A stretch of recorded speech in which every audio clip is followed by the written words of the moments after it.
जय श्री राम। नमस्कार दोस्तों, बात करते हैं आज हम धनु राशि के जातक के लिए कि धनु राशि जातक के लिए शनि जो है आपके तृतीय भाव को छोड़ के चतुर्थ भाव में आ गए हैं। 29 मार्च 2025 को ये तृतीय भाव में आ गए, जहाँ पे वे 3 जून 2027 तक रहेंगे। कैसा रहेगा यह समय जब शनि जो है आपके तृतीय भाव को छोड़ करके चतुर्थ भाव में आ गए हैं।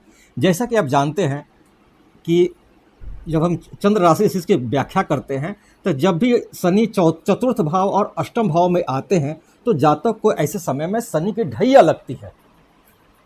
तो चूंकि आपके चतुर्थ भाव में शनि महाराज आए हुए हैं तो आपके ढैया जो है शुरू हो गई है 29 मार्च 2025 से लेकर के यह 3 जून 2027 तक रहेगी। यहाँ पर रहेंगे शनि महाराज, यहाँ रहेंगे और उससे आपको ढैया का असर उसको मिलेगा। आपको शनि महाराज जो है दसम भाव या द्वितीय भाव और तृतीय भाव के स्वामी होकर के आपके चतुर्थ भाव में आए हैं।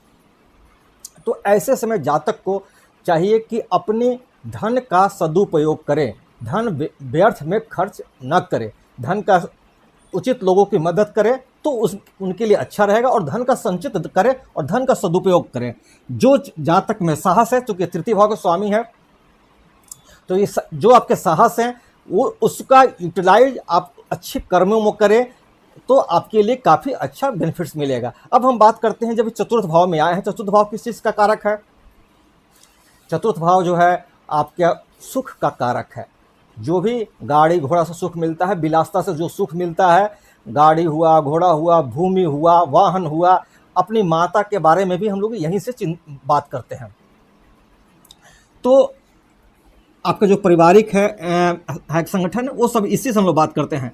तो जातक जब शनि महाराज यहाँ पे आए हैं तो ये आपके आए हैं बृहस्पति के घर में आए हैं, यानी ये सम भाव राशि में आए हैं तो यहाँ पे उनका प्रभाव काफ़ी अच्छा ही रहेगा। ऐसे भी जातक को अपनी कुंडली देखनी चाहिए। अगर जो जन्म के समय जो राशियों के उदय के हिसाब से जो उनकी लग्न कुंडली बनी है उसमें अगर शनि की क्या पोजिशनिंग है आपको उसको देखना चाहिए। अगर शनि वहाँ पे स्व राशि में है या फिर शनि मेष राशि में है तो ये नीच के हो जाएंगे, और अगर वही वहाँ पे वो तुला राशि में है तो फिर ये उच्च के होंगे। अगर आपके क्या बोलते हैं दुश्मन घरों में है तो फिर उसका प्रभाव कम होगा, नीच में होंगे तो प्रभाव अलग होगा, अस्त में होंगे तो प्रभाव अलग होगा। तो अगर हम शनि को देख लेंगे कि कैसे शनि हमारे जो लग्न कुंडली है, जो जन्म के समय हमारी कुंडली बनी रहती है, उस कुंडली में देखेंगे कि शनि की पोजीशनिंग क्या है। अगर शनि उसमें स्वराशि यानी मकर में हो, कुंभ में हो, अपनी उच्च राशि तुला राशि में हो तो जातक को इसका बेनिफिट्स अच्छा मिलेगा। अगर वही संभव राशि में होंगे, अपने मित्र राशियों में होंगे तो फिर उसका प्रभाव एवरेज मिलेगा। अगर वही अपने नीच में होंगे यानी मेष राशि में होंगे, दुश्मन के घर में होंगे, अस्त होंगे, डिग्री वाइज काफ़ी कमज़ोर होंगे तो इसका प्रभाव काफ़ी निगेटिव मिलेगा। मैं जैसे इसका प्रभाव कैसे मिलेगा तो मैं एक उदाहरण देता हूँ कि मान लीजिए कि आप एक अपार्टमेंट खरीदने गए या फिर कोई रियल एस्टेट में कोई काम माने कोई प्रॉपर्टी खरीद रहे हैं। अगर आपके शनि अच्छे हैं, आपने गए, आपको पसंद आया, आप उसको तुरंत परचेज कर लेंगे। अगर वो मीडियम में है तो आप गए, देखें, समझेंगे, कुछ समय के बाद अच्छा लगेगा तो उसको खरीद लेंगे।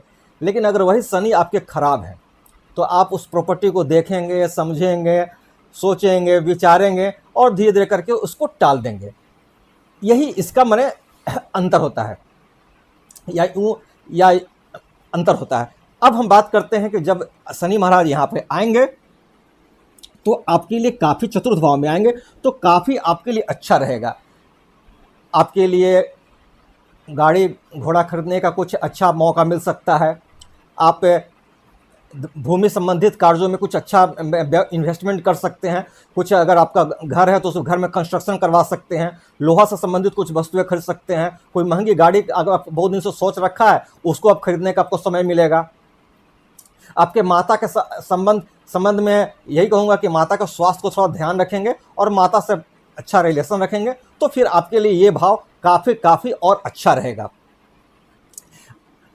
अब जब जैसे हम जानते हैं कि शनि की 3 दृष्टियाँ होती हैं, एक तीसरी, एक 7वीं और एक 10वीं दृष्टि होती है। शनि महाराज जब यहाँ पे से आपकी तीसरी दृष्टि देखेंगे, तीसरी दृष्टि आपके पड़ती है षष्ठम भाव पे। शनि महाराज जब यहाँ पे शनि देखेंगे, दृष्टि पे देख रहे हैं, तो ये भाव किसका है? रोग का है, ऋण का है। तो जो जातक, जैसे मान लीजिए कि आपने, जैसे अभी हमने कहा कि उसको अपार्टमेंट खरीदना होगा, अच्छी गाड़ी खरीदने का होगा, तो इसके लिए क्या करेगा? वो कर्ज ले सकते हैं। तो शनि महाराज उसको कर्ज अवेलेबल करा देंगे, ईएमआई पर उसको कर्ज मिल जाएगा। तो ये समय जो है उसके लिए अच्छा है, वो चाहे तो कर्ज लेकर के अपनी इच्छाओं को पूरी कर सकता है। यहाँ पे उसके थोड़े गुप्त शत्रु हो जाते हैं, जहाँ पे वो कार्य कर रहे हैं वहाँ पे कुछ गुप्त शत्रु होंगे, तो जातक को चाहिए थोड़ा सा उसको ध्यान रखने के लिए। अगर जातक को काफ़ी दिनों से कोर्ट कचहरी का सामना करना पड़ रहा था, तो अब उसमें उसको राहत मिलती हुई दिखाई देगी।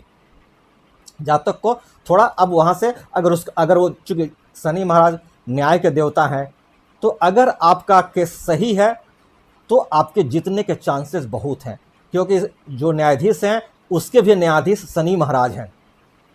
न्यायाधीशों का न्यायाधीश है शनि महाराज। तो अगर आपका केस सही है, तो अगर आप और कोर्ट कचहरी में आप काफ़ी दिनों से परेशान थे, तो अब आपके लिए काफ़ी अच्छा समय है। आप वहाँ से आपको राहत मिलती हुई दिखाई देगी और आपको केस जीतते हुए दिखाई देंगे। अगर आप कोई फॉरेन में कुछ अच्छा इन्वेस्टमेंट करना चाहे, फॉरेन से कुछ बेनिफिट्स लेना चाहते हैं, तो या उच्च शिक्षा हासिल करना चाहते हैं, तो ये भी समय काफ़ी उचित रहेगा। अब हम बात करते हैं इनके सीधी दृष्टि, सातवीं दृष्टि पड़ेगी आपके कर्म क्षेत्र पर। जातक को चाहिए कि ये अपना इस समय जी तोड़ मेहनत करे। जातक चूंकि ये आपके आ रहे हैं लर्निंग, आपके बृहस्पति के घर में आ रहे हैं, यानी आपको लर्निंग करना होगा। अब जितना अच्छा लर्निंग करेंगे, जितना अच्छा किसी चीज़ को सीखेंगे, जितना मेहनत करेंगे, जितनी जी तोड़ मेहनत करेंगे, आप अपने घुटनों को जितना थकाएंगे, पैरों को जितना थकाएंगे, शनि महाराज आपके साथ रहेंगे। आपको कोई भी कार्य गलत नहीं करना है, कोई भी ऐसा काम नहीं करे जो सरकार के नियमों के अनुकूल ना हो, तो फिर आपको दंड मिल सकता है, आपको सरकारी कार्यों का बेनिफिट्स नहीं मिलेगा। कोई भी कार्य ऐसा न करे जो नियमानुकूल नहीं हो, नियम अनुकूल हो। अगर वो गलत कार्य कोई करते हैं तो फिर आपको उसका लाभ, शनि महाराज आपको उससे हानि ही देंगे, उसका लाभ आपको नहीं मिलेगा। क्योंकि अगर आप किसी को सताएंगे या फिर किसी के साथ अगर गलत व्यवहार करेंगे, तो शनि महाराज आपको छोड़ने वाले नहीं है। जब शनि के महाराज की सातवीं दृष्टि, सीधी दृष्टि पड़ेगी आपको यहाँ पे, तो जातक को अपने कार्य क्षेत्र में प्रमोशंस का चांस मिलेगा। जहाँ पे वो कार्य कर रहे हैं, अगर वो वहाँ पे उनको प्रमोशंस का चांस मिलता है जिस कार्य को कर रहे हैं उससे, और अगर वो लर्निंग पर ध्यान देंगे, उच्च शिक्षा को हासिल कर करके चाहें तो और अच्छा अपना प्रमोशंस करवा सकते हैं। ट्रांसफ़र का भी चांस काफ़ी अच्छा मिलता है। तो जब ट्रांसफ़र होगा, प्रमोशन होगा, तो ऑटोमेटिक उनकी आमदनी भी बढ़ेगी, तो ये काफ़ी अच्छा समय रहेगा। सरकारी कार्यों को प्राप्त करने के लिए आपको जातक को चाहिए कि वो न्यायपूर्ण कार्य करे, तो सरकार से कोई दंड नहीं मिलेगा उसको, ये काफ़ी ज़रूरी है। अब शनि के जो है 10वीं दृष्टि जो है आपके लग्न पे पड़ रही, आपके प्रथम भाव पे पड़ रही है, जबकि चंद्रमा पे पड़ रही है। तो ऐसे समय में क्या होगा? जातक को अपने मन पर काफ़ी कंट्रोल करना होगा, मन को भ्रमित नहीं करना पड़ेगा, मन में शंका नहीं लाना होगा, मन को शांत रखना होगा। मन में आपको कुछ न कुछ चलता रहेगा, तो जातक को चाहिए कि ऐसा समय मन को शांत रखे। जान रहा है कि जब हमारे ऊपर शनि की ढैया चल रही है, तो जातक को चाहिए कि समय को देखते हुए अपने आप को बदले, क्योंकि शनि स्लो मोशन ग्रह है। 2.5 साल में एक राशि से दूसरे राशि में, 2.5 साल में एक भाव से दूसरे भाव में जाते हैं। तो जातक को चाहिए कि ये 2.5 साल जो है उसको शनि के नियमानुकूल चलते हुए, सत्य कर्म करते हुए रहे और किसी पर भी शंका न करे। क्योंकि अगर आप ऐसा करेंगे तो फिर आपके पारिवारिक रिश्ते खराब होंगे, आपके स्वजनों से रिश्ते खराब होंगे, आपके पत्नी से रिश्ते खराब होंगे, आपके लव लाइफ अफेयर्स रिलेशंस खराब हो सकते हैं। तो आपको अपनी शंका छोड़ करके, मन को शांत रख करके, हाँ, हालांकि चूंकि शनि महाराज की दृष्टि है तो ये सब होगा, घटनाएं होंगी, लेकिन चूंकि मैं आपको बता रहा हूं तो इस बात को समझते हुए आप मन को अपने हिसाब से कंट्रोल करें तो काफ़ी अच्छा रहेगा।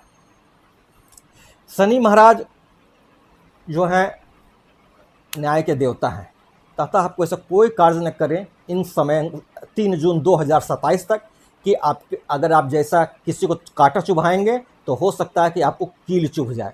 तो इस बात को सदैव ध्यान रखेंगे। आप जहाँ भी कार्य कर रहे हैं, अपने जो सहकर्मी हैं उनके साथ काफ़ी अच्छा रिलेशन रखें, उनकी जितनी हो सके मदद करें। संभव हो तो शनिवार के दिन गरीबों की मदद करें, उनको खाना खिलावें, काफ़ी अच्छा रहेगा। शनि के बीज मंत्र ओम प्राम प्रीम प्रोम सहस्रनारायण नमः का सायंकाली जाप करें। हनुमान जी के मंदिर में जावें, हनुमान जी की आरती करें, आपको काफ़ी अच्छा रहेगा। सुबह सुबह सूर्य भगवान को जल दें, ये और अच्छा रहेगा। सब धन्यवाद।